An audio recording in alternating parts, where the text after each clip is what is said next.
القاسم محمد اللہم صل علی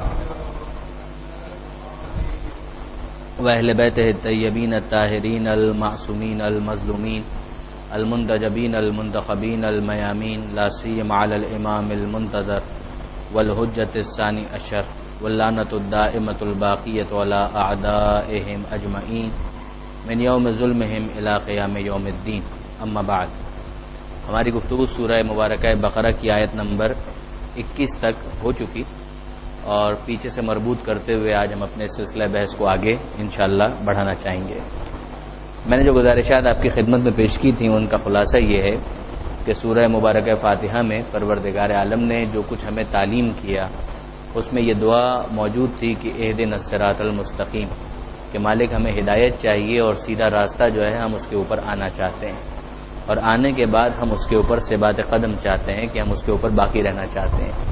اور میں نے یہ گزارش کی تھی کہ اس کا جواب پروردگار عالم نے سورہ مبارکہ بقرہ میں آغاز ہی کے اندر دیا، ذالک الکتاب لا ریب فیہ ھدی للمتقین، کہ یہ کتاب جس کے اندر کوئی شک نہیں ہے یہ اس قابل ہے کہ ہدایت کر سکتی ہے صاحبان تقوی کی. اور یہاں پر صاحبان تقوی سے مراد فکر نجات رکھنے والے، اس پر ہماری بات ہو چکی. ہم نے یہ بھی گزارش کی تھی کہ پروردگار عالم نے سورہ مبارکہ بقرہ کے آغاز ہی کے اندر انسانوں کی 3 قسمیں ہمارے سامنے بیان کی. ایک قسم ان افراد کی کہ جو صاحبان تقوی ہیں، جن کے اندر پوٹینشیل ہے، جو ہدایت کو حاصل کرنا چاہتے ہیں، یعنی متوجہ ہیں، فکر مند ہیں، کوشش ہیں. دوسری کیفیت ان لوگوں کی ہے، دوسری کیٹیگری ان لوگوں کی ہے کہ جو کافرین کے زمرے میں آتے ہیں، جنہوں نے انکار کر دیا اور جنہوں نے طے کر لیا کہ ہم نے قبول نہیں کرنا. اور تیسری کیٹیگری کافروں ہی کی ہے، مگر وہ کافر کہ جنہوں نے اسلام کا ماسک اپنے چہرے پہ لگا لیا ہے.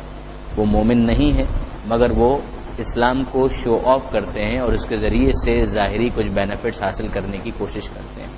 یہ 3 کیٹیگریز بیان کرنے کے بعد اور آخر میں بات یہاں تک پہنچی تھی کہ منافقین کے لیے پروردگار نے 2 مثالیں بیان کی اور پھر انسانوں سے خطاب کیا کہ یہ تو 3 کیٹیگریز ہو گئی، موٹی موٹی 3 باتیں، موٹی موٹی 3 کیٹیگریز.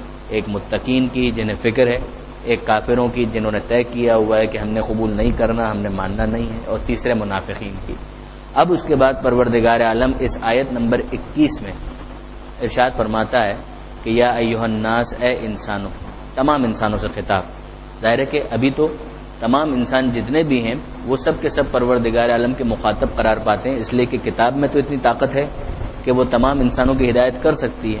ہدایت قبول کون کریں گے؟ وہی صاحبان تقوی. تو اب آپ اس آیت کا مزاج اور اس کا تیور اور اس کا انداز جو ہے اس پر ذرا توجہ کریں کہ یا ایھا الناس اعبدوا ربکم، اے انسانوں، تمام انسانوں، عبادت کرو اپنے رب کی. تمہارا رب جس نے تم کو پیدا بھی کیا اور تم سے پہلے والوں کو پیدا کیا، پیدا کر کے چھوڑ نہیں دیا بلکہ تمہیں پالا. یعنی پروردگار عالم اپنی صفت ربوبیت کی طرف متوجہ کر رہا ہے کہ جس کا اعلان گویا انسان اپنے اندر سے کر رہا تھا الحمدللہ رب العالمین کہہ کر، جو سورہ فاتحہ میں ہم پڑھ چکے ہیں کہ انسان اگر فرض کیجئے کچھ بھی نہ ہو تو خود انسان کا ذہن خدا کی طرف یوں متوجہ ہوتا ہے کہ وہ پالنے والا ہے، اور صرف مجھے پالنے والا نہیں ہے، تمام عالمین کو پالنے والا ہے. اتنی وسعت انسان کو دی کہ تمام عالمین میں جو کچھ بھی ہے ان کی پرورش پروردگار کر رہا ہے. اس نے پیدا کیا ہے، پیدا کرنے کے بعد پالتا وہ ہے. خدا فرماتا ہے کہ اے انسانوں، عبادت کرو اپنے رب کی. اس کی ربوبیت تمہاری فطرت کے اندر ہے کہ تم اس کے رب ہونے کو پہچانتے ہو، کسی لیول کے اوپر مگر پہچانتے ہو. دوسری بات یہ کہ یہ بھی تمہارے اندر ہی کی پکار ہونی چاہیے کہ ایاک نعبد و ایاک نستعین، کے مالک عبادت ہمیں تیری ہی کرنی ہے. ہم جب خالق تجھے مانتے ہیں، ہم تجھے رب مانتے ہیں، تو عبادت بھی ہم تیری ہی کریں گے. یہاں پر آپ ذہن میں رکھیے گا کہ جو مشرکین عرب ہیں، اور خصوصیت کے ساتھ ایون آج بھی اگر ہم دیکھتے ہیں تو بہت سے مشرکین انکلوڈنگ ہندو دھرم کے اندر بھی وہ خدا کے خالق ہونے کا انکار نہیں کرتے. وہ کہتے ہیں کہ نہیں، اوپر برہما ہے، وہ سب سے بڑی شکتی تو وہ ہے یقیناً، لیکن اس کے بعد پھر وہ نیچے کی طرف مختلف قسم کے چھوٹے خداؤں کا کانسیپٹ لے آتے ہیں اور پھر عبادت کے اندر انہی کی عبادت کا ایک فرمان جاری کر دیتے ہیں کہ عبادت اس کی ہونی چاہیے اور اس کی ہونی چاہیے، چھوٹے خداؤں کی. یہ کوئی چیز چھوٹا بڑا خدا ایک ہے، اس کے اندر بھی چھوٹے بڑے کی کوئی کیفیت نہیں پائی جاتی. وہ خدا ہے، وہ الحمدللہ رب العالمین، پیدا بھی اسی نے کیا، پالتا بھی وہی ہے، عبادت بھی اسی کی ہونی چاہیے. یہاں پر آپ دیکھیں گے کہ یہ 3 باتیں ہمیں نظر آتی ہیں. خدا فرماتا ہے عبادت کرو اور اپنے رب کی عبادت کرو. وہ پال رہا ہے، احسان مسلسل احسان ہے، اور اسی نے تم کو پیدا بھی کیا تھا اور اسی نے تم سے پہلے والوں کو بھی پیدا کیا تھا. یہ بھی نہیں ہے کہ نعوذ باللہ من ذالک پہلے کوئی اور خدا تھا، وہ ریٹائر ہو گیا، پھر کوئی دوسرا خدا آ گیا. نہیں، ایسا کچھ بھی نہیں ہے. خدا ایک ہی ہے، وہ قدیم ہے، وہ ہمیشہ سے ہے، وہ ہمیشہ سے ہے اور وہ ہمیشہ رہے گا. لعلکم تتقون، یہ عبادت کیوں کرو؟ تاکہ تم صاحب تقوی بن جاؤ. اس پہلی کیٹیگری کے اندر اگر تم ہو تو فکر تو تمہیں پہلے سے ہونی چاہیے تھی. اب اس فکر کے بعد جو تمہاری ترقی کا مرحلہ ہے، جو ہم نے بات کہی بھی تھی کہ جو درجہ بدرجہ ہوتا ہے کہ اسکول ہے تو ایک کلاس، پھر دوسری، پھر تیسری، پھر چوتھی، کا پہلی فکر نجات تو تمہیں ہونی چاہیے وداؤٹ اینی بک. کوئی کتاب ہو نہ ہو، کوئی ہادی آئے نہ آئے، یہ تمہارے اپنے اندر سے تمہاری عقل کا فیصلہ ہونا چاہیے کہ بھائی گڑبڑ نہ ہو جائے. ہم اس دنیا کے اندر ہیں تو کچھ نہ کچھ ٹارگٹ ہوگا، وہ تقوی فکر نجات والا. اور اس کے ساتھ اب یہاں پر کہ جب یہ عبادت تم مسلسل کرو گے تو اس کا نتیجہ یہ ہوگا کہ اس تقوی میں مزید اضافہ ہوگا، اس کنٹرول میں مزید اضافہ ہوگا. تم زیرو پہ نہیں کھڑے ہو. پروردگار نے اس دنیا کے اندر جب انسان کو پیدا کیا ہے تو زیرو کے وہ کسی کو نہیں رکھا. جب وہ آیا ہے تو بہت ساری چیزیں لے کر آیا ہے، دیکھنا، سننا. بعض کیسز کے اندر کچھ ایکسیپشن ہو سکتے ہیں، مگر موسٹلی آنکھیں ہیں، ہاتھ ہیں، پیر ہیں، ریسورسز ہیں، ماحول ہے، ماں باپ ہے، ایک انوائرمنٹ ہے. تو بہت ساری چیزیں ہیں کہ جو انسان رکھتا ہے اس دنیا کے اندر، اور انہی کے ذریعے سے اسے مزید آگے ترقی کرنی ہے. پروردگار فرماتا ہے لعلکم تتقون، تم زیرو پہ نہیں کھڑے ہو. کچھ تقوی تمہارے اندر آلریڈی ہونا چاہیے جو تمہاری اپنی عقل کے ذریعے سے، اپنی سوچ کے ذریعے، تمہارے اپنی فطری تربیت کے ذریعے سے پروردگار نے وہ سارا کیپٹل تمہیں دیا ہے، وہ سرمایہ تمہیں دیا ہے، اور اسی کے ذریعے سے کہا ہے کہ سرمایہ کاری کرو اور مزید اپنا منافع کماؤ، اس روحانی دنیا کے اندر اس ترقی کو حاصل کرو. لعلکم تتقون، مقصد یہ ہے کہ تم متقی بن جاؤ، صاحب تقوی بن جاؤ. وہ کنٹرول تمہارے اندر آ جائے جو مولا نے کہا تھا کہ گھوڑے پر جم کر بیٹھو، اسی طرح سے نفس تمہارے کنٹرول میں آ جائے. نفس کا گھوڑا جو ہے وہ ادھر ادھر نہ چلا جائے. یہ والی بات تمہارے اندر پیدا ہو جائے گی. پہلی ہدایت تو یہ آ گئی. دیکھیے وہ ہدایت جو مانگی گئی تھی اس کے اندر انسان نے اپنے اس جذبے کا اظہار تو کر دیا تھا، عبادت تیری. اب پروردگار اصرار کرتا ہے کہ ہاں عبادت کرو، اور اس عبادت ہی کے ذریعے سے تمہارا ترقی والا معاملہ آگے بڑھے گا. اب یہ یاد رکھیے گا کہ عبادت کا مطلب ہے کیا، عبد کا مطلب کیا ہے. عبد کا مطلب ہے بندہ بن جانا، غلام بن جانا. عربی کے اندر عبد غلام کو کہتے ہیں، عابد یعنی غلام. بندگی، عبادت، یہ انسان کی زندگی اور خلقت کا مقصد قرار دیا گیا ہے. وما خلقت الجن والانس الا لیعبدون والی آیت بہت مشہور ہے. ہم نے جنوں اور انسانوں کو پیدا اسی لیے کیا ہے کہ وہ ہماری عبادت کریں. یہاں پر عبادت صرف اس ٹریڈیشنل عبادت کے اندر منحصر نہیں ہے، وہ تو کرنی ہی ہے. اس میں نماز ہے، روزہ ہے، حج ہے، زکوٰۃ ہے، وہ تو کرنا ہی ہے. لیکن اس کے علاوہ تو پوری زندگی مرضی پروردگار کے مطابق گزار دینا کہ یہ ہے عبادت، کہ اس کے اندر ذرا سر منہ انحراف نہ ہو، ڈیویشن نہ ہو. یعنی انسان پروردگار عالم کی عبادت کو اس طرح سے کرے کہ مرضی مولا از ہمیں اولا، کہ جو مولا کی مرضی ہے وہ سب سے بڑھ کر ہے. یہ جذبہ اگر اس کے اندر آ جائے تو دونوں میں سے ایک بات ہوگی نا، ایک میری مرضی ہے، ایک میرے آقا کی مرضی ہے. میں اپنی مرضی کو سرنڈر کرتا ہوں یا اپنے آقا کی مرضی کو قربان کرتا ہوں. اگر میں اپنی مرضی کو قربان کر کے آقا کی مرضی کو لے لیتا ہوں، یہ ہے عبادت. مثلا میرا دل نہیں چاہ رہا ہے کہ میں گاڑی چلاؤں، لیکن اگر میں ڈرائیور ہوں تو میں جس کی نوکری کرتا ہوں وہ کہے کہ چلو، تو میں اس کو منع تو نہیں کر سکتا. یہ منع نہیں کر سکتا، یہ ظاہر ہے کہ اس معنی میں عبادت نہیں ہے جو پروردگار سمجھتے ہوئے، خدا سمجھتے ہوئے.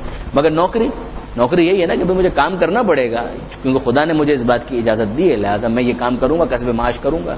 بالکل اسی طرح یہ پوری زندگی ہمیں کس نے دی ہے؟ خدا نے دی ہے. کہ جب خدا نے دی ہے تو عبادت کرو، اپنے رب کے بندے بن جاؤ. یعنی وہ جو کہتا چلا جائے اس کے مقابلے میں پھر چوں چرا کی کوئی گنجائش نہیں ہے. اور یہ جو سرنڈر ہے یہ ولفل سرنڈر ہے، یعنی یہ اپنی مرضی سے خدا کی بارگاہ میں سبمٹ، اپنی مرضی سے خدا کی بارگاہ میں سبمٹ کرنا ہے کہ مالک میں اپنی خوشی سے، اپنی رضا سے میں یہ سمجھتا ہوں کہ حق یہی ہے کہ تیرے سامنے مجھے سرنڈر کرنا چاہیے. اور آپ دیکھیں گے کہ خود پیغمبر اکرم صلی اللہ علیہ وسلم یہ صفت پیغمبر اکرم کی بھی بہت نمایاں ہے. اشہد ان محمدن عبدہ و رسولہ، جو ہم تشہد کے اندر بھی پڑھتے ہیں کہ میں گواہی دیتا ہوں کہ محمد اللہ کے بندے اور رسول ہیں. وہ بندگی کی معراج پر ہیں. جو سورہ بنی اسرائیل کے آغاز میں جب معراج کا بھی تذکرہ ہوتا ہے وہاں پر بھی عبارت یہی ہے، لفظ یہی ہے، سبحان الذی اسری بعبدہ، بے عیب وہ ذات جو اپنے بندے کو لے گئی لیلاً ایک ہی رات میں مسجد حرام سے مسجد اقصی. تو آپ یہ نوٹ کیجئے گا اس بات کو کہ یہ عبادت مقصد زندگی، مقصد خلقت کے پیدا اسی لیے کیا ہے، اور اسی کی طرف پروردگار عالم ترتیب تلاوت میں جو پہلا خطاب آ رہا ہے، اس سے پہلے میں نے عرض کیا تھا کہ خطاب نہیں کیا، یہ پہلے مرحلے میں خطاب کیا ہے اور یہ مطالبہ کیا ہے کہ تم ہدایت مانگتے ہو، ہدایت پہلی ہدایت یہی ہے جو تمہاری زندگی کا مقصد ہے. اعبدوا ربکم، عبادت کرو اپنے رب کی عبادت جس نے تمہیں پیدا کیا، ان سے پہلے والوں کو بھی پیدا کیا. کیوں؟ لعلکم تتقون، یہ عبادت کیوں کرو؟ اس لیے کہ تم متقی بن جاؤ، شاید اس کے ذریعے سے تمہارا وہ کنٹرول اپنے اوپر بہت زیادہ ڈیولپ ہو جائے. اب اس کے بعد اگلی آیت میں پروردگار عالم جو یہ کہا کہ وہ اس نے تم کو پیدا کیا اور تمہیں پالتا ہے، ربکم تمہارا رب بھی ہے، اس کا ایک نمونہ پروردگار بیان کرتا ہے. الذی جعل لکم الارض فراشا، وہی خدا وہ ہے کہ جس نے تمہارے لیے زمین کو فرش بنایا. والسماء، کی ترقی کے اندر خصوصیت کے ساتھ دیکھیں کہ مثلا یہ زمین جو ہے مسلسل حرکت کر رہی ہے، ہم جانتے ہیں اس بات کو کہ زمین حرکت کر رہی ہے، مسلسل موومنٹ اس کی ہو رہی ہے، اور دو موومنٹس تو ہو ہی رہی ہیں، ایک جس کے ذریعے سے موسم تبدیل ہوتے ہیں، ایک جس کے ذریعے سے دن اور رات بنتے ہیں اراؤنڈ اٹس ایکسس، اور اس کے علاوہ جو اس کی دوسری موومنٹ ہے. تو اب آپ یہ نوٹ کریں اس بات کو کہ یہ اتنی حرکتیں، بلکہ تیسری حرکت کی بھی بات ہوتی ہے کہ جو پورے سسٹم کے ساتھ اس کی ایک موومنٹ چل رہی ہے. یہ زمین اتنی حرکت کر رہی ہے اور اس کے بعد ہم اس کے اوپر سکون سے چل بھی رہے ہیں، پھر بھی رہے ہیں، سو بھی رہے ہیں، جاگ بھی رہے ہیں، سب کچھ کر رہے ہیں. یہ پروردگار عالم اسے ایک مثال کے طور پر پیش کرتا ہے کہ وہی خدا تو ہے جعل لکم الارض فراشا، کہ جس نے زمین کو تمہارے لیے فرش بنایا کہ تمہارے لیے بچھونا ہے. ایک جس طرح سے ایک بستر ہوتا ہے کہ جس پر انسان آرام سے لیٹ جاتا ہے، یا بچوں کا اگر آپ دیکھیں کہ آپ اس کو جھولا ڈالتے ہیں تو وہ جو حرکت ہوتی ہے وہ اس کو اور بہلاتی ہے، وہ جو حرکت ہوتی ہے اس کو تنگ نہیں کرتی ہے، اس کو اور بہلاتی ہے. یعنی یہ زمین کی حرکت جو ہے وہ ہم کو تنگ نہیں کرتی ہے، اسی لیے زمین کو مہد سے بھی تعبیر کیا پروردگار عالم نے کہ زمین جو ہے تمہارے لیے گہوارہ ہے، وہ ایک کریڈل ہے کہ وہ جس کے اندر تم انجوائے کرتے ہو، رہتے ہو، زندگی گزارتے ہو اور مزہ کرتے ہو، اس کے اندر تمہارے لیے لذت ہے، جس طرح سے بچے کے لیے گہوارے کے اندر لذت ہوتی ہے. کہ یہ ربوبیت کا ایک نمونہ ہے، ایک شمع ہے کہ پروردگار اس کے ذریعے سے سمجھاتا ہے. جعل لکم الارض فراشا، اس نے تمہارے لیے زمین کو بچھونا بنایا کہ جس کے اوپر تم چل رہے ہو، پھر رہے ہو، سو رہے ہو. والسماء بناء، اور آسمان کو چھت بنایا. اب آسمان کی جو بھی آپ سائنٹیفک تعبیر کریں، بٹ ایز اٹ اپیئرز کہ اوپر آسمان گویا ایک شامیانے کی طرح سے، چھت کی طرح سے ہمیں نظر آتا ہے کہ جس کے اندر کیفیت یہ ہے کہ ستارے ہیں، سیارے ہیں، 10,000 چیزیں ہیں اس کے اندر، مگر جو چیز ایز اٹ اپیئر جو ہمارے سامنے آتی ہے کہ آسمان ہے، اور آسمان ایسا محسوس ہوتا ہے کہ ایک چھت کی سی کیفیت اس کی ہے، چاہے وہ حد نظر کا نام ہو، چاہے وہ حد نظر کا نام ہو. سائنٹیفکلی ہم دیکھیں کہ مثلا یہ کہ انسان کی آنکھوں کی لمٹ ہے، جہاں پر ختم ہو جاتی ہے وہاں پر اسے آسمان محسوس ہوتا ہے، جو بھی ہے، بٹ ایز اٹ اپیئرز جو ہمیں نظر آتا ہے وہ اس طرح کی کیفیت ہمیں فراہم کرتا ہے کہ وہ ایک چھت سی ڈلی ہوئی ہے، اور اس کے اوپر ستارے بھی ہیں اور چاند بھی ہے، سورج بھی ہے، ساری چیزیں موجود ہیں. پروردگار فرماتا ہے وَأَنزَلَ مِنَ السَّمَاءِ مَاءً، اور اسی خدا نے آسمان سے تمہارے لیے پانی کو نازل کیا. اب آپ اس کو ربوبیت کے پوائنٹ آف ویو سے دیکھیے گا، میں بار بار عرض کر رہا ہوں کہ اس نے تمہیں پیدا کر کے چھوڑ نہیں دیا، پیدا کر کے چھوڑ دیا ہوتا تو مر گئے ہوتے، ختم ہو جاتے. نہیں، اس نے باقی رکھنے کے لیے پورا اہتمام کیا. آپ ذرا توجہ کریں کہ زلزلہ ذرا سا آتا ہے، ذرا دیر کے لیے زمین اپنے روٹین سے ہٹتی ہے، ہم سب ڈسٹرب ہو جاتے ہیں. اگر یہ زمین کی حرکت ایب نارمل ہوتی ہمیشہ کے لیے تو ہم کیسے سروائیو کرتے ہیں؟ یہ اس زلزلے کی حرکت کے ذریعے پروردگار اس سکون کی طرف متوجہ کرتا ہے جو اس حرکت کے باوجود ہے کہ جو زمین کے اندر ہمیں سائنٹیفکلی معلوم ہے، اس علمی ترقی کی وجہ سے معلوم ہے. ایک بات آسمان بنایا، دوسری بات پھر کیا اوپر کی سمت سے وَأَنزَلَ مِنَ السَّمَاءِ مَاءً، اس نے آسمان سے تمہارے لیے پانی نازل کیا، یہ بارش برسائی. فَأَخْرَجَ بِهِ مِنَ الثَّمَرَاتِ رِزْقًا لَكُمْ، اور اس کے ذریعے سے زمین میں سے ثمرات، پھل، میوے یہ اگائے، رزقا لکم، تاکہ یہ تمہارا رزق بن جائے.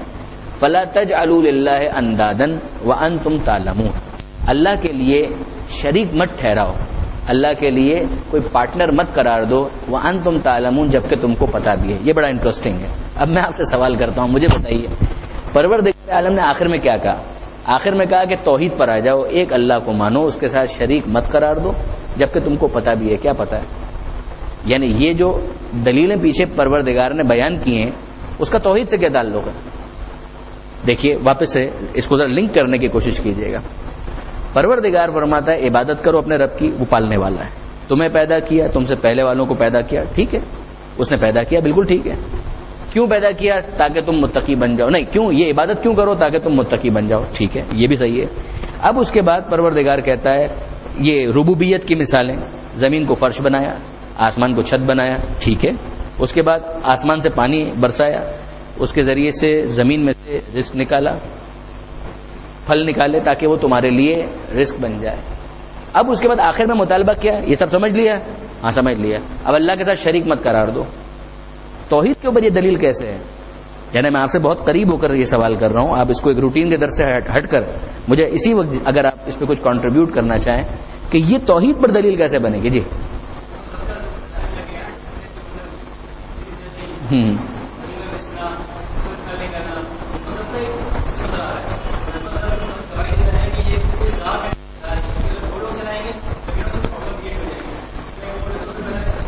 اوکے، آپ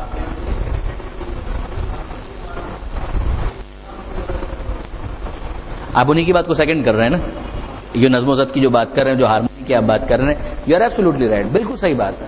دیکھیے یہ نظم و ضبط جو ہے نا، اس کو سمجھانے کے لیے آغا محسن قراتی نے ایک بڑی پیاری مثال دی ہے. ان کی کتاب ہے مکتب رسول، ان کی اپنی ایک تفسیر بھی ہے، تفسیر نور، وہ بھی بہت اچھی ہے، مگر ان کی کتاب ہے مکتب رسول جو عقائد کے اوپر ہے. ایکسلنٹ بک، ایکسلنٹ کتاب ہے. آغا محسن قراتی جو ہیں وہ مثالوں کے بادشاہ ہیں، وہ بہت مثالیں بیان کرتے ہیں. یعنی کسی بھی چیز کو اگر آپ مثال کے ذریعے ایکسپلین کریں تو وہ اس کو سمجھنا بہت آسان ہو جاتا ہے. آغا محسن قراتی کے پاس یہ فن ہے، واقعی یہ فن ہے. وہ مثالوں کے بادشاہ ہیں. بہت زیادہ ایگزامپلس کوٹ کرنا اور اس کے ذریعے سے کسی چیز کو محسوس کروا دینا، یہ ان کا کمال ہے. انہوں نے توحید کے اوپر جو مثال دی ہے وہ نا، اس کو ذریعے سے اگر اس کو آپ سمجھیں تو آپ کے لیے بہت آسان ہو جائے گا. آغا محسن قراتی ایک مثال دیتے ہیں. وہ کہتے ہیں کہ آپ ایک کام کریں، مرغا نہیں، مرغا ہوتا ہے، مرغا نہیں، مرغے کی تصویر، مرغے کی تصویر. آپ کو معلوم ہے مرغا کیسا ہے؟ آپ مرغے کی تصویر بنائیں. کیسے؟ آپ اس کا سر بنائیں، آپ اس کا پیٹ بنائیں، آپ اس کی ایک پیر بنائیں، آپ اس کا دوسرا پیر بنائیں، اور آپ اس کا پیچھے والا حصہ بنائیں. آپ سب اس کو بنائیے، اور بنانے کے بعد آپ نے سر سبمٹ کرایا کہ یہ ایسا سر بنا ہے، آپ نے پیر دیے، آپ نے پیٹ دیا، آپ نے اس کا بیک کا حصہ دیا، اور اب اس کے بعد ان سب کو جوڑیں. کیا یہ مرغا ایک بن جائے گا؟ تصویر کے اندر یہ ایک تصویر بن پائے گی؟ جو مرغے کے سر کا سائز ہوگا وہ پیٹ کا نہیں ہوگا، جو پیٹ کا سائز ہے وہ پیر کا نہیں ہوگا، جو پیر کا ہے وہ دوسرے پیر کا نہیں ہوگا، اور جو پیچھے والا ہے وہ سب یہ میس ہو جائے گا. کیوں؟ اس لیے کہ بنانے والے مختلف ہیں. جب بنانے والے مختلف ہیں تو اصل وجود کو آپ چھوڑ دیں، تصویر بھی آپس میں مربوط نہیں ہو سکتی ہے، تو کائنات کا پورا نظام کیسے مربوط ہو جائے گا؟ یہ واقعاً بڑی اپیلنگ اور بڑی کنونسنگ بات ہے. اب اس کانٹیکس میں آپ کو دیکھیے پروردگار عالم کیا چیز اسٹیبلش کر رہا ہے. پروردگار فرماتا ہے وہ رب ہے، پیدا کیا ہے، رب ہے، پالتا ہے. اچھا پالتا ہے، اس کی مثال کیا دیتا ہے؟ زمین کو اس نے بنایا، آسمان کو اس نے بنایا. زمین کو فرش بنایا، زمین، حرکت، یہ ساری چیزیں، اور پھر آسمان کو چھت بنایا. پھر اس کے بعد کیا کیا؟ آسمان سے پانی برسایا. پروردگار یہ نہیں کرتا زمین سے ڈائریکٹ اگا دے، نہیں، ایسا نہیں. آسمان سے پانی برسے گا، پھر زمین سے ثمرات اگیں گے، اور وہ ثمرات جو ہیں تمہارے رزق کے لیے ہیں. یعنی تمہاری باڈی کے اندر کیا بھوک کا احساس ہے، کیا غذا کا احساس ہے، کیا توانائی کی کمزوری ہے، یہ ساری چیزیں خدا کو معلوم ہے. خدا کو معلوم ہے کہ اس کو مٹانے کا ایک تو طریقہ یہ ہوتا، اگر متوجہ نہیں کرنا ہوتا پروردگار بھوک ہی کو پیدا نہیں کرتا، ختم، بھوک نہیں لگے گی، ختم. نہیں، بھوک رکھی، اس بھوک کو مٹانے کے لیے غذا رکھی، وہ غذا زمین سے اگا رہا ہے، اس غذا کو اگانے کے لیے آسمان سے پانی برسا رہا ہے. آسمان سے پانی برستا ہے، زمین کے اوپر آتا ہے، زمین میں جذب ہوتا ہے، اس کے بعد زمین سے غلہ اگتا ہے، اس غلے کے اندر پھل اگتے ہیں، اور پھل انسان رزق کے طور پر استعمال کرتا ہے، اس کی بھوک مٹتی ہے. اگر یہ سب الگ الگ بنانے والے خدا ہوتے تو پھر ان سب کے درمیان یہ کوآرڈینیشن کیسے آ گیا کہ آسمان سے پانی ویسا اترے کہ جس کے نتیجے میں رزق بنے، ثمرہ بنے، پھل نکلے، وہ ثمر جو ہے رزق بن سکے، وہ رزق پیٹ میں جا سکے اور پیٹ میں جانے کے بعد بھوک کو مٹا سکے. یہ پروردگار عالم نے ایک دلیل اسٹیبلش. ورنہ ظاہری طور پر دیکھیں یہ کیا بات ہوئی، یہ کیا یہ کیا یہ کیا. اب اللہ کے ساتھ کسی کو شریک مت قرار دو. کیا چیز ہے؟ اللہ کے ساتھ شریک نہ قرار دو، مت قرار دو، اس لیے کہ ان چیزوں میں ہارمونی نہیں ہو سکتی ہے، یہ سنکرونائز نہیں ہو سکتے ہیں آپس میں، یہ نظم و ضبط نہیں آ سکتا ان چیزوں میں. یہ نظم و ضبط دلیل ہے، اس کے علاوہ کوئی دوسرا خدا نہیں ہے. اچھا اب ایک بات بڑی انٹرسٹنگ ہے.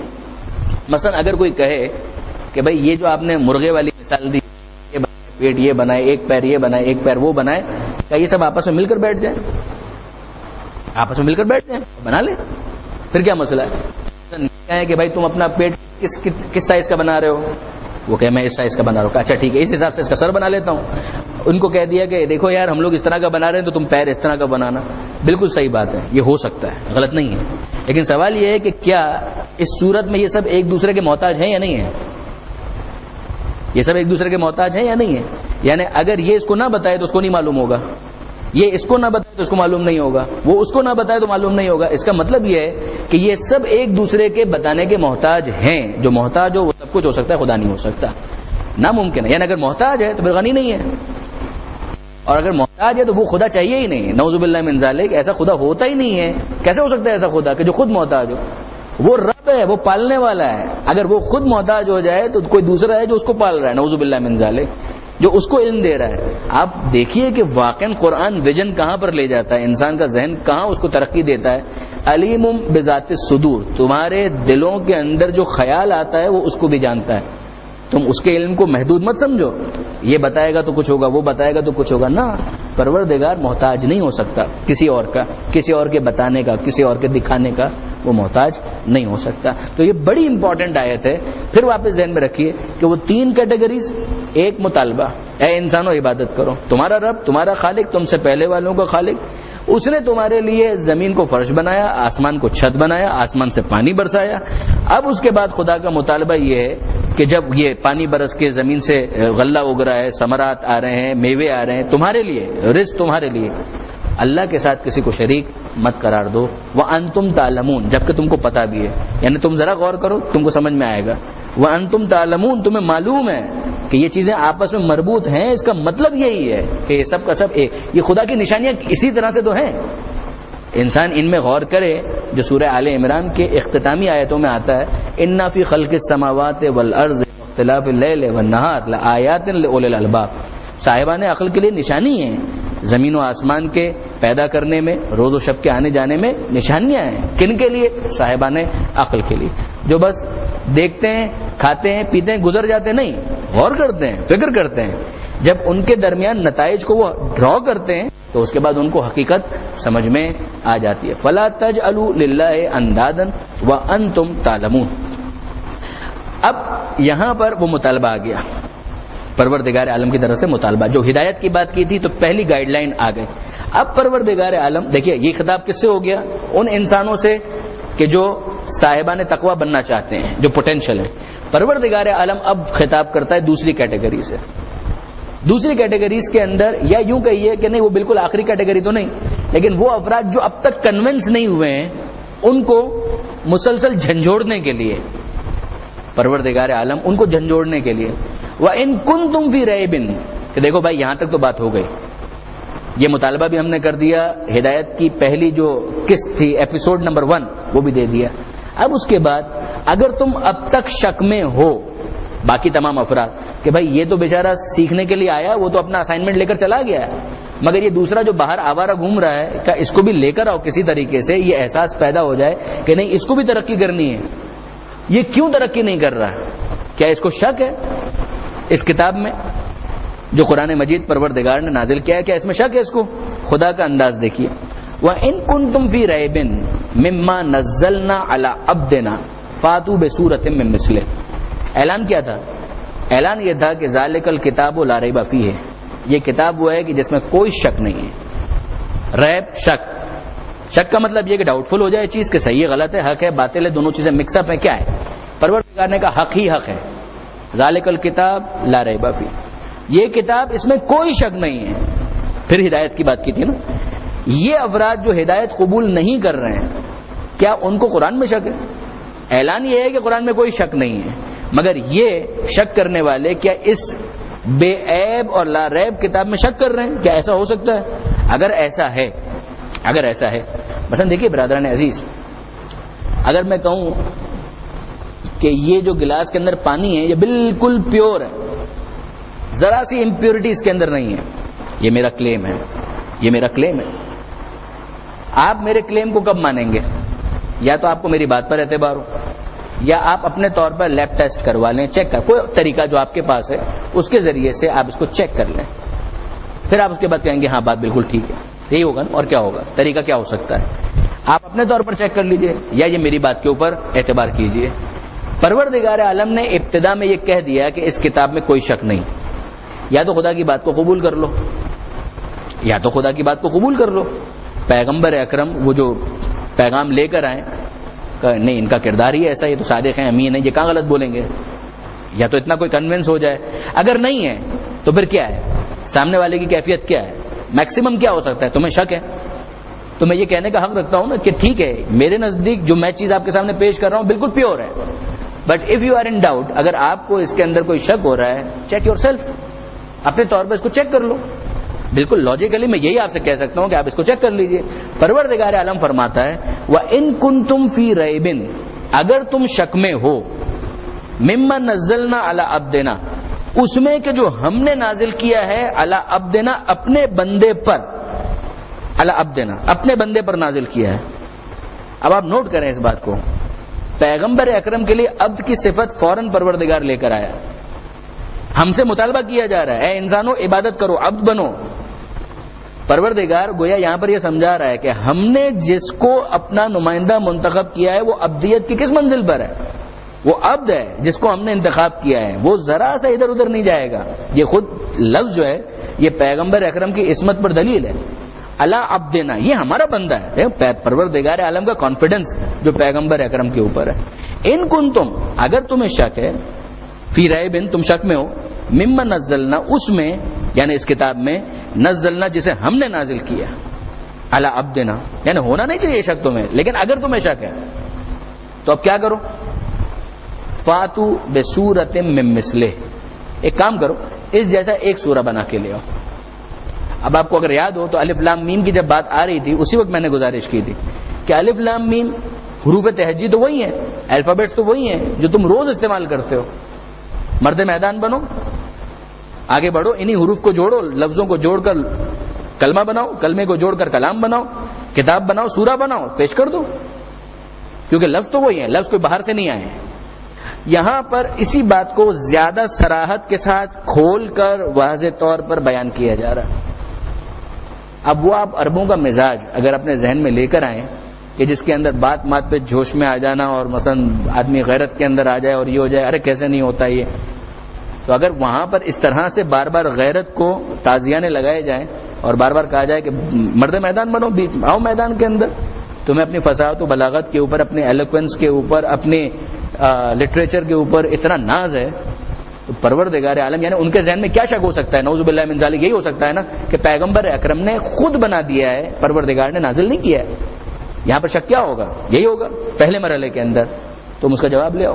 دیکھیے برادران عزیز، معجزہ ضروری کیوں ہوتا ہے؟ معجزہ اسی لیے ضروری ہوتا ہے کہ کوئی شخص اپنے کلیم کو کہ میں خدا کا نمائندہ ہوں جسٹیفائی کر سکے۔ پیغمبر اکرم کا اہم ترین معجزہ ہے قرآن، اہم ترین معجزہ جو آج بھی ویلڈ ہے، ورنہ دوسرے سارے معجزات جتنے بھی تھے وہ پیغمبر اکرم ظاہر کرتے تھے، ظاہر ہو گئے، اس کے بعد ختم ہو گئے۔ یعنی ختم ہو گئے سے مراد یہ ہے کہ مثلا پیغمبر اکرم نے سورج کو پلٹایا تو اب روز تو نہیں پلٹے گا، وہ پلٹ گیا اس وقت، اس کے بعد اپنے روٹین پر آ گیا۔ چاند کو 2 ٹکڑے کر دیا، اب تو واپس اپنے روٹین پر آ گیا۔ اب آج کے زمانے میں ہمارے لیے، آپ کے لیے معجزہ کیا ہے؟ یہی ہے قرآن مجید کے، جس کے ذریعے سے، جس روٹ سے آپ پیغمبر اکرم کی رسالت کو ایکسیپٹ کرتے ہیں، قبول کرتے ہیں، اس کے بعد 12 اماموں تک پہنچ جاتے ہیں۔ یہی ایک طریقہ ہے۔ اب پروردگار عالم یہ فرماتا ہے کہ اگر تمہیں شک ہے مما نزلنا علی عبدنا، اس میں کہ جو ہم نے نازل کیا اپنے بندے پر، فاتو بسورۃ من مثلہ، تو تم ایک کام کرو، پوری کتاب نہیں، جو دوسرے مقام پر آیا 10 سورے، اور یہاں پر آیا کہ ایک سورہ بنا کر لے آؤ۔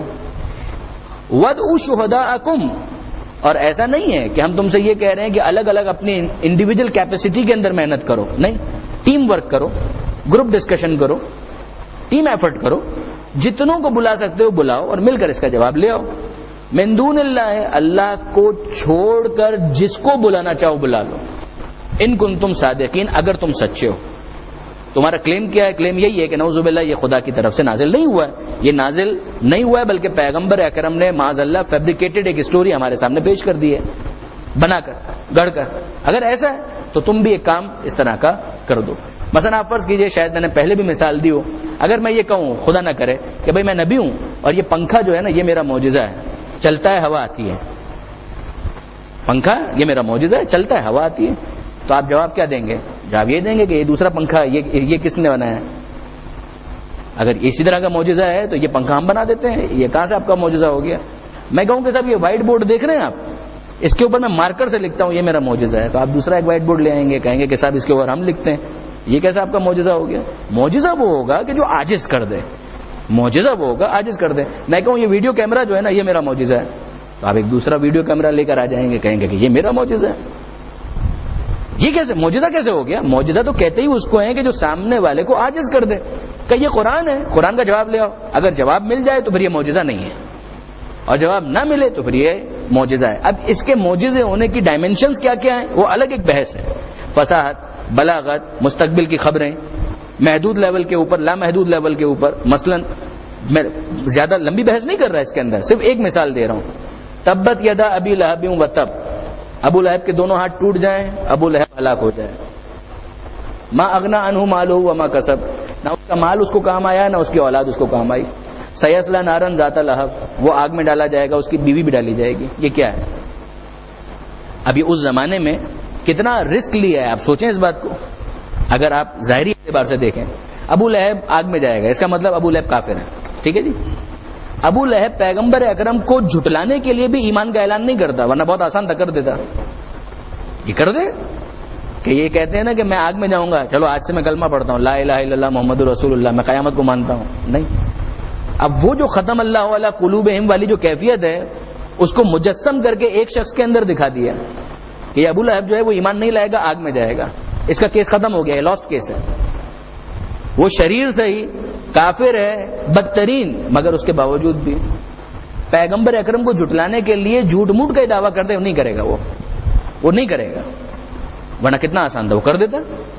کہا دیکھو یہیں پر قرآن ختم ہو گیا. جھوٹ قرآن کیسا معجزہ ہے کہ وہ کہہ رہا ہے کہ میں ایمان نہیں لاؤں گا، میں تو لے آیا ایمان، میں تو اللہ کو مان رہا ہوں، ان کو رسول بھی مان رہا ہوں، چاہے ہنستے ہوئے مسکراتے ہوئے، مگر وہ جملہ یہ بھی نہیں بولے گا، نہیں بولے گا. اب یہ اس زمانے میں آپ کیا چیک کریں گے. لیکن آج کے زمانے میں انا اعطیناک الکوثر فصلی لربک وانحر ان شانک هو الابتر. اے حبیب ہم نے آپ کو خیر کثیر عطا کیا، کوثر عطا کیا فاطمہ زہرا کی شکل میں. آپ کا دشمن وہ بے نسل رہے گا، آپ کی اولاد قیامت تک جائے گی. خلاصہ بریفلی. اب وہ آپ پوری تاریخ مسلمان اور تاریخ سادات اور تاریخ تشیع اٹھا کر دیکھیں، اور پھر اس کے بعد جو ایسیسینیشن ہوئے ہیں، جو مرڈرز ہوئے ہیں، جس طریقے سے جینوسائیڈ ہوا ہے، نسل کشی کی گئی ہے، اس کے بعد سادات کا وجود کیا واقعا قرآن مجید کے معجزے ہونے کی گواہی نہیں دے گا؟ اور کئی ڈائمینشنز سائنٹیفکلی بہت ساری چیزوں کو انالائز کیا گیا. وجعلنا من الماء كل شيء حي، ہم نے پانی کے ذریعے ہر چیز کو زندگی عطا کی. زندگی پانی کے ساتھ وابستہ ہے. یہ اس زمانے میں بات ہو رہی ہے اور آج اس کو اسٹیبلش کیا جا رہا ہے. تو اس کے ڈائمینشنز بہت سارے ہیں. خلاصہ کلام یہ کہ یہاں پر اگر تمہیں شک ہے، اور اس کے اندر ایک اور بات کہی گئی ہدایت کے اعتبار سے، کہ دعویٰ تو یہی تھا نا کہ ذالک الکتاب لا ریب فیہ ھدی للمتقین، ہدایت ہے صاحبان تقوی کے لیے، شک کوئی نہیں ہے. لا ریب فیہ ھدی للمتقین. اب یہاں پر کہا جا رہا ہے ان کنتم فی ریب، اگر تمہیں شک ہو رہا ہے تو لے آؤ ایک سورہ ایسا لے آؤ، یوں کہا جائے کہ جس کے اندر اس سے زیادہ ہدایت موجود ہو جو اس کتاب کے اندر موجود ہے. اس کتاب کے ایک سورے کے اندر چاہے مختصر ہو، اس میں جتنی ہدایت موجود ہے اتنی ہدایت تم کسی ایک چھوٹے سے سورے کے اندر بنا کر لے آؤ تو ٹھیک ہے، پھر بھی ہم قبول کر لیں گے. ایسی ایک آیت قرآن مجید کے اندر ہے بھی، سورہ مبارک قصص کے اندر، قل فاتوا بکتاب من عند اللہ هو اہدی منہما اتبعوا ان کنتم صادقین.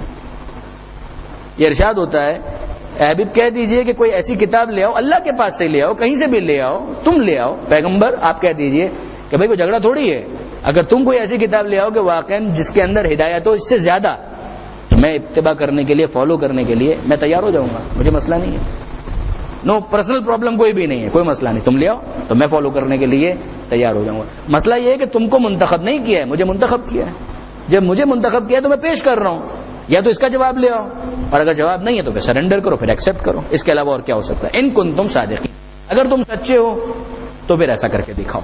اب اگلی آیت کے اوپر آ جائیے، فَإِن لَمْ تَفْعَلُوا، وہ تازیانے تو مسلسل چل رہے ہیں، اور اگر ایسا نہ کر سکو یعنی جواب لے آؤ، اور اگر ایسا نہ کر سکو وَلَن تَفْعَلُوا، اور ہرگز نہیں کر سکو گے، if you are not in position and you will never be in position، تم کبھی یہ کام نہیں کر سکو گے، never، ہرگز نہیں کر سکو گے، جب نہیں کر سکو گے فَاتَّقُوا النَّارَ الَّتِي، پھر ڈرو اس آگ سے، بچاؤ اپنے آپ کو اس آگ سے، الَّتِي وَقُودُهَا النَّاسُ وَالْحِجَارَةُ، کہ جس کا ایندھن انسانوں کو بھی بنایا جائے گا اور پتھروں کو بھی بنایا جائے گا، یعنی اگر تم پتھروں کے بتوں کو سجدہ کرتے ہو، ان بتوں کو اس کے اندر ڈال دیا جائے گا، وَأُعِدَّتْ لِلْكَافِرِينَ، اور وہ کافروں کے لیے بالکل تیار ہے۔ وہی دوسری کیٹیگری، اگر تم زبردستی اسی دوسری کیٹیگری میں جانا چاہتے ہو، متقین میں نہیں آنا چاہتے، کافرین میں جانا چاہتے ہو، تو پھر وہ جہنم کی آگ جو ہے ان کافروں کے لیے تیار ہے، تو تم کو بھی اسی کے اندر ڈال دیا جائے گا، پلیس کر دیا جائے گا، تم بھی وہیں پر، اور جن کی عبادت کرتے تھے وہ بت بھی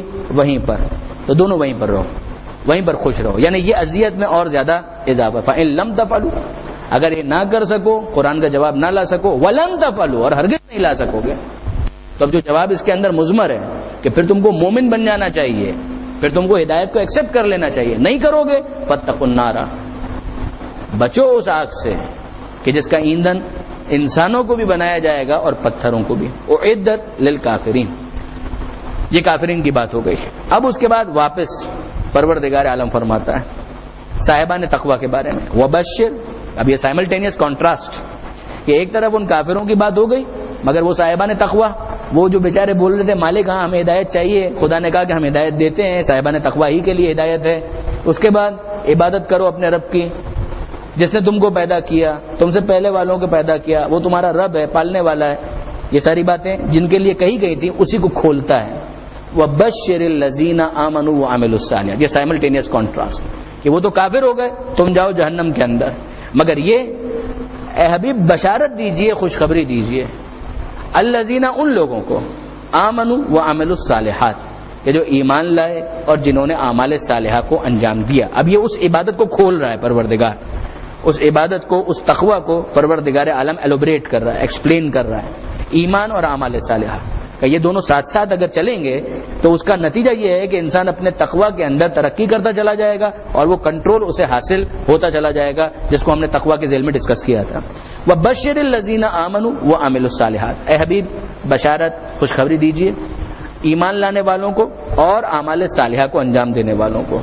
تنہا ایمان نہیں چلے گا، تنہا اعمال نہیں چلیں گے، ایمان کے ساتھ اعمال صالحہ، ان دونوں کا کمبینیشن ہوگا تب بشارت کی بات کی جا رہی ہے، تب خوشخبری کی بات کی جا رہی ہے۔ ان لہم، بشارت ہے کیا، خوشخبری کیا ہے، ان لہم، ان کے لیے جنات تجری من تحتها الانہار، یہ ابھی اگر آپ دیکھیں تو فرسٹ ٹائم جنت کا تذکرہ آیا ہے کہ ان کے لیے وہ باغات ہیں، وہ جنتیں ہیں، تجری من تحتها الانہار، کہ جس کے نیچے سے نہریں بہ رہی ہیں۔ جنت عربی کے اندر باغ کو کہتے ہیں، جنات اسی کا ترجمہ ہے، باغات یعنی باغ ایک ایسی جگہ جو پیسفل ہے، خوبصورت ہے، جہاں پر ساری انٹرٹینمنٹ کی چیزیں موجود ہیں، جہاں پر ساری جو بھی انسان کے کمفرٹ کے حوالے سے ریکوائرمنٹس ہیں وہ سب وہاں پر موجود ہیں، وہاں پر اصلاً کوئی پریشانی، کوئی دکھ نہیں ہے۔ تجری من تحتها الانہار، اور جس کے نیچے سے نہریں بہ رہی ہیں، یعنی وہاں پر جو درخت ہیں ان کے نیچے سے نہریں بہ رہی ہیں، اس لیے کہ اصل میں باغ جو ہے مثلا وہ درخت، یہ تشریح کی گئی ہے اس کی کہ جو باغ ہے وہ اصل میں درختوں کو کہتے ہیں، درختوں کا مجموعہ، اور ان کے نیچے سے مسلسل پانی بہ رہا ہے۔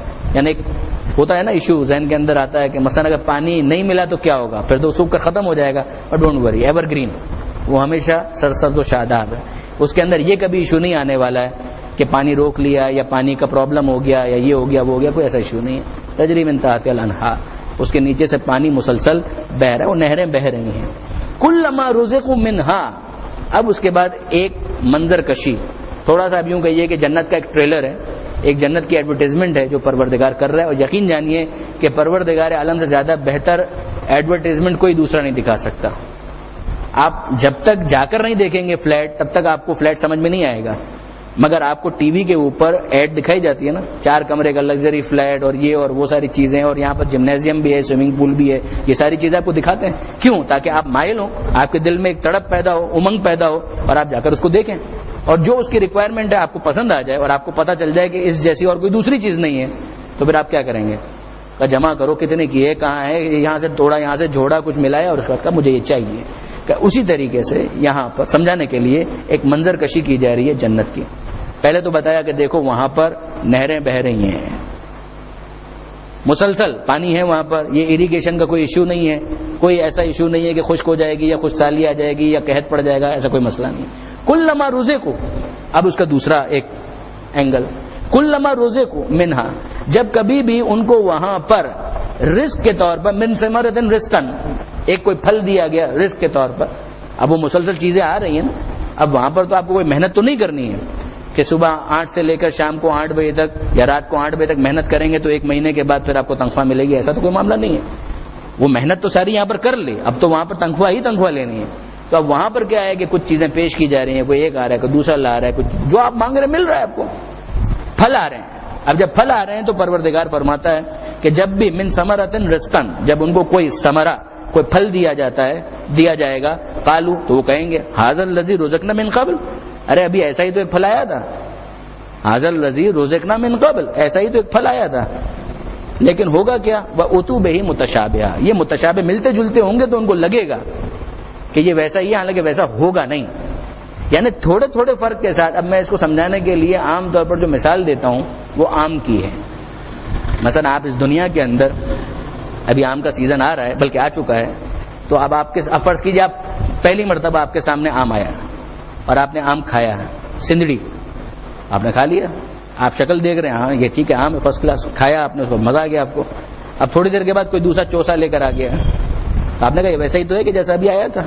اب آپ ویژولائز کریں کہ آپ فرسٹ ٹائم دیکھ رہے ہیں ایک چیز کو، سندڑی ابھی دیکھا ہے، اس کے بعد آپ نے چوسا دیکھا ہے، تو آپ یہ کہیں گے کہ ہاں یہ ویسا ہی تو ہے جیسا ابھی آیا تھا، لیکن ویسا ہے نہیں. اب وہ لانے والا کہے گا سب آپ کھا کر تو دیکھیں، پھر آپ کو پتہ چلے گا فرق ہے اس کے اندر، تھوڑا سا فرق ہے، مگر اس فرق کی وجہ سے آپ دیکھیں ٹیسٹ کتنا تبدیل ہو جاتا ہے. بنیادی طور پر عام ہی ہے مگر فرق ہے. پھر اس کے بعد اس نے چوسا کھایا، چوسا کھانے کے بعد اس کو وہ انور اٹول لے کر آ گیا، کوئی چھوٹا جیسا لگ رہا ہے لیکن ہے تو وہی چیز جو بھی آپ نے کھلائی تھی. کہا نہیں، اب آپ کھا کر دیکھیے کچھ اور فرق آپ کو محسوس ہوگا. میں لنگڑے آم کی مثال نہیں دے رہا، اس کا تو رنگ میں بھی کافی تبدیلی آ جاتی ہے، لیکن مثلا یہ جو فرق ہے، اس فرق کی وجہ سے لگتا ہے ایک جیسا ہے مگر اتنا فرق ہے. تو دنیا میں جس پروردگار نے ایک آم کی اتنی قسمیں پیدا کر دی ہے، وہ جنت میں کیا کچھ دے گا ہم کیا اندازہ کر سکتے ہیں. وہ پروردگار واقعا. اور پھر اس کے اندر بعض نے تو یہ بھی کہا ہے کہ دنیا کے بھی بہت سے پھل ان کو یاد آئیں گے کہ یہ ویسا ہی پھل نہیں ہے جیسا دنیا کے اندر ہوتا تھا. تو پھر ان سے کہا جائے گا نہیں تم کو ملتا جلتا لگ رہا ہے، ورنہ ایسا ہے نہیں، معاملہ مختلف ہے. سم تھنگ سملر، مگر دیکھو جب ٹیسٹ کرو گے تو تمہیں اندازہ ہوگا کہ بہت فرق ہے اس کے اندر. قالوا ھذا الذی رزقنا من قبل، وہ کہیں گے کہ یہی تو وہ ہے کہ جو ہم کو رزق کے طور پر پہلے دیا گیا تھا. وَأُتُوا بِهِ مُتَشَابِهًا، جبکہ وہ سملر ہوگا، ملتا جلتا ہوگا مگر فرق ہوگا. وَلَهُمْ فِيهَا أَزْوَاجٌ مُطَهَّرَةٌ، اور ان کے لیے وہاں پر ازواج مطہرہ، ازواج یعنی اسپاؤس، مطہرہ یعنی پاک و پاکیزہ جوڑے، پاک و پاکیزہ جوڑے ان کے لیے وہاں پر ہوں گے. اب ظاہر ہے حوران جنت ہیں تو ان کے اندر تو یہ مسئلہ ہے ہی نہیں. مثلا اگر آپ یہاں پر دیکھیں تو بہت سارے رجس و نجاسات و گندگی اور یہ بہت ساری علائشیں انسان کے ساتھ. اس میں اگر آپ میکسیمم سائٹ پر چلے جائیں تو مثلا حیض سے لے کر دوسری تمام چیزیں، پسینہ بھی ہے، اس سے بھی انسان کراہت کرتا ہے. اور باطن کے اعتبار سے دیکھیں تو حسد ہے، دوسری چیزیں کہ جو انسان کے اندر ہوتی ہیں. کہا کہ نہیں وہاں پر ایسا کوئی معاملہ نہیں ہوگا، نہ جسمانی اعتبار سے کوئی نجاست اور نہ روحانی اور اخلاقی اعتبار سے کوئی نجاست. تو اگر حوران جنت ہیں تو بات ختم. لیکن اپنی اگر ازواج جو یہاں پر ہیں اگر وہ اس قابل ہیں کہ دونوں جنتی ہیں، دیکھیں دونوں قسم کے کیسز ہیں. ایک کیس وہ ہے کہ جس کے اندر بیوی جنتی ہے شوہر جنتی نہیں ہے، جناب آسیہ اور فرعون والا کیس ہے. فرعون جہنم کے اندر ہے، جناب آسیہ جنت میں. الٹا کیس بھی ہے کہ بیوی جو ہے وہ جہنم کے اندر ہے اور شوہر جو ہے وہ جنت میں، جناب نوح علیہ السلام، جناب لوط علیہ السلام. یہ بھی ہے. میں پیغمبر اکرم کا نام نہیں لے رہا ہوں ورنہ وہاں پر بھی اس قسم کا کیس آپ کو مل جائے گا. اور اس کے علاوہ اگر آپ دیکھیں تو آئیڈیل وہ بھی ہے کہ مرج البحرین یلتقیان بینہما برزخ لا یبغیان, اس کا جو باطنی ایک جو مصداق ہے مولا اور جناب سیدہ سلام اللہ علیہما, اگر اس کے اندر دیکھیں کہ بیوی بھی آئیڈیل ہے شوہر بھی آئیڈیل ہے, اور جہاں پر دونوں گڑبڑ ہیں وہ ابو لہب اور اس کی بیوی, وہ اگر ہر قسم کے کیس آپ کو مل جائیں گے. ان کا ہنی مون سیدھا جہنم کے اندر ہی ہونا ہے, تو ہر قسم کے کیس آپ کو نظر آ جائیں گے. اب اگر جنت کے اندر یہ کیس بنتا ہے کہ جہاں شوہر بھی ہے بیوی بھی ہے دونوں جنت کے اندر ہیں, تو وہاں پر پھر جو دنیا کے اندر رجس و نجاست والا معاملہ تھا وہ وہاں پر نہیں ہوگا, نہ مرد کے اندر نہ عورت کے اندر کسی قسم کا معاملہ نہیں ہوگا. وَهُمْ فِيهَا خَالِدُونَ, اور اس کے اندر وہ ہمیشہ ہمیشہ رہیں گے. یعنی یہ سب سے امپورٹنٹ ہے, یہ سب سے امپورٹنٹ ہے. کرائے کے گھر میں اسی لیے سب سے زیادہ انسان خوار ہوتا ہے, سب سے زیادہ اسی لیے پریشانی ہوتی ہے. 1 سال کا کانٹریکٹ ہے اس کے بعد نکال دیا جائے گا, 2 سال کا کانٹریکٹ ہے اس کے بعد جانا ہے چھوڑنا ہے, پھر واپس چینج کرنا ہے, ادھر جاؤ ادھر جاؤ. ایک آدمی کو پتا ہے کہ نہیں میرا مکان ہے تو یہاں پر مجھے مثلاً جب تک زندگی ہے تب تک اگر میں نہ بیچوں یا کوئی زلزلہ نہ آ جائے, اس میں بھی دھڑکا تو لگا رہتا ہے, مگر یہ تو ہے کہ کچھ اس کے اندر پرماننسی آ جاتی ہے, کچھ پرماننٹ اکوموڈیشن ہو گئی کہ اپنی چھت ہے بیٹھے ہوئے وہاں پر, کیا آپ سنتے ہیں. جبکہ معلوم ہے کہ یہاں پر پرماننٹ ہونے کے باوجود بھی ٹیمپرری ہے, دنیا ہی ٹیمپرری ہے, تو کیا چیز پرماننٹ ہے.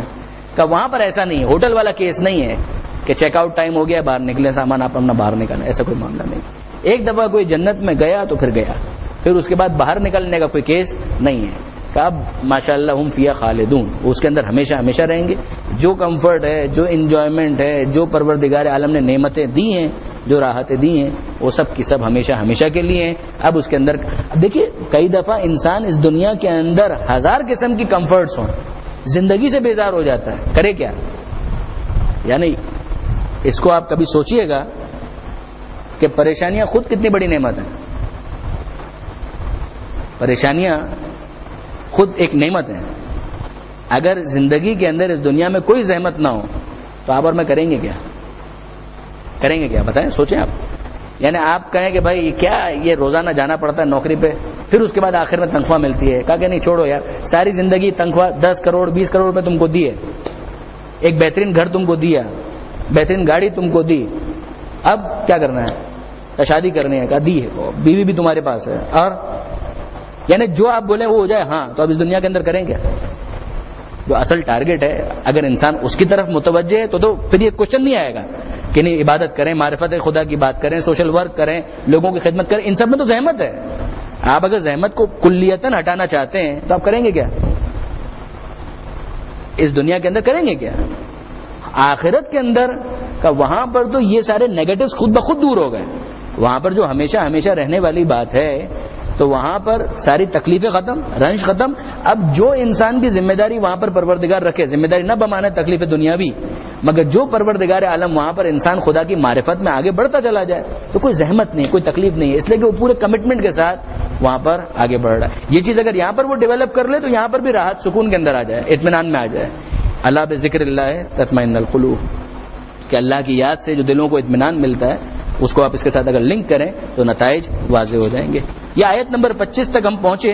اس کے بعد مچھر کی مثال کا تذکرہ پروردگار نے کیا ہے, وہ انشاءاللہ اگلی مرتبہ آئے گی بات. اس کو آپ اس طرح سمجھیں کہ جو پروردگار نے کہا نا اگر تمہیں شک ہے تو کوئی ایرر کوئی چیز لے کر تو آؤ. تو کچھ اعتراضات کیے گئے تھے قرآن کی مثال کے بارے میں کہ قرآن کے اندر یہ مثال کیوں, مکھی کی مثال کیوں اور اس کی مثال کیوں.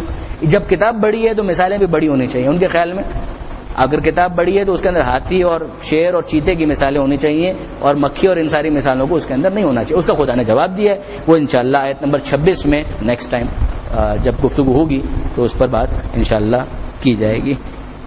پروردگار عالم سے دعا کرتے ہیں کہ مالک ہمیں قرآن مجید سمجھنے اور اس پر عمل کی توفیق عطا فرما, اور وارث قرآن امام زمانہ کے ظہور میں تعجیل فرما. اگر کوئی سوال ہے تو فرمائیے.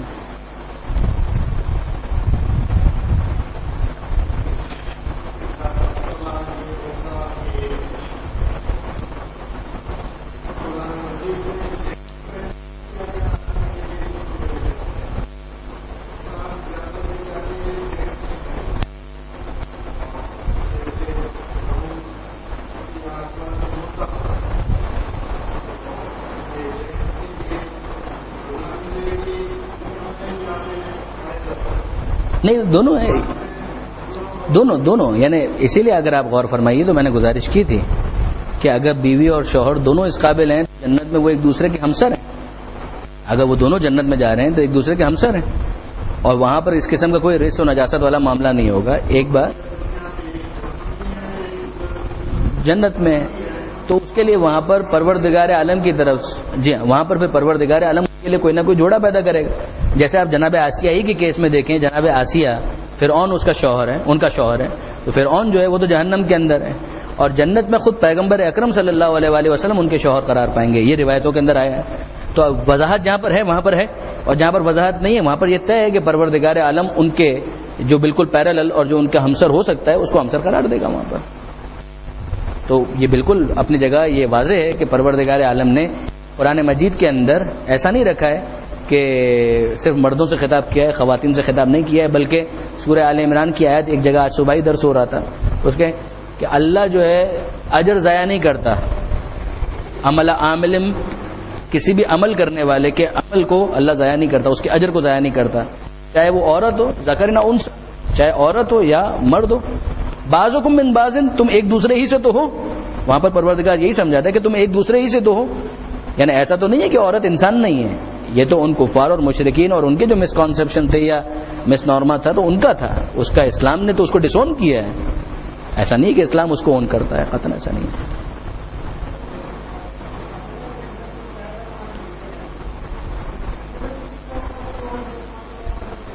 بہت اچھا سوال کیا انہوں نے کہ جنت میں تو ایسا ہے کہ جو گیا وہ باہر نہیں آئے گا, کیا جہنم کے اندر بھی ایسا ہے؟ نہیں, جہنم میں ایسا نہیں ہے. جہنم میں دو قسم کے کیسز ہیں. ایک وہ دیکھیں جس طرح سے ہسپتال کے اندر دو قسم کے کیسز ہوتے ہیں.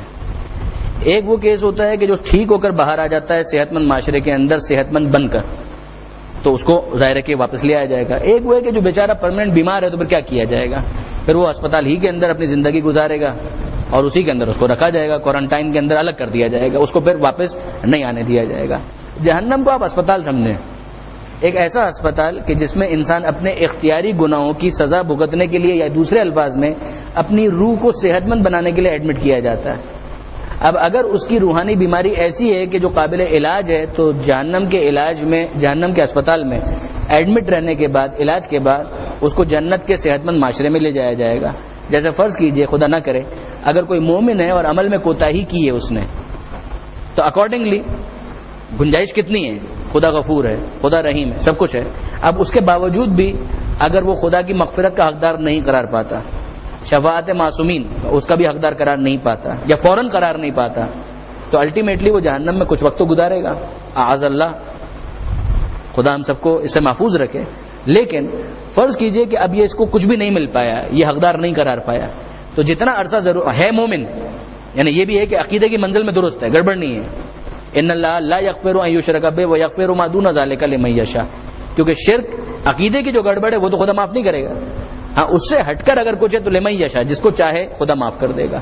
تو اب وہ معاف کر دے گا, جہنم کے عذاب کے بعد اس کو الاؤ کر دے گا, جو بھی کیفیت ہو. کچھ ایسے کیسز ہوں گے کہ جہنم میں ہے, عمل کے حساب سے جو خرابی ہے اس خرابی کی وجہ سے ان کو وہاں پر رکھا جائے گا, پنشمنٹ کے بعد ان کو جنت کے صحت مند معاشرے میں آنے کی اجازت ہوگی. وہ ٹیمپریریلی جہنم کے اندر ہیں.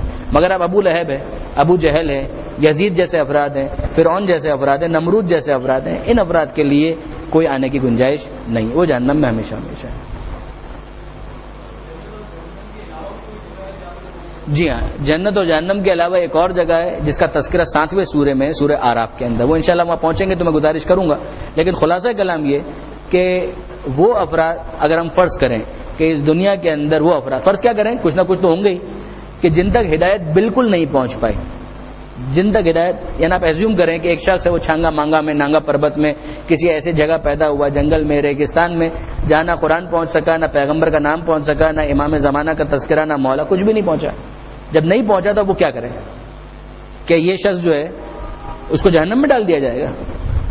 ہم پروردگار کو عادل مانتے ہیں, ظالم نہیں مانتے. لیس بظلام للعبید, اللہ اپنے بندوں پر ظلم نہیں کرتا. جب ظلم نہیں کرتا تو, اور وہ یہ کہ مالک مشتاق اگر کچھ پہنچا ہوتا تو میں قبول کر لیتا.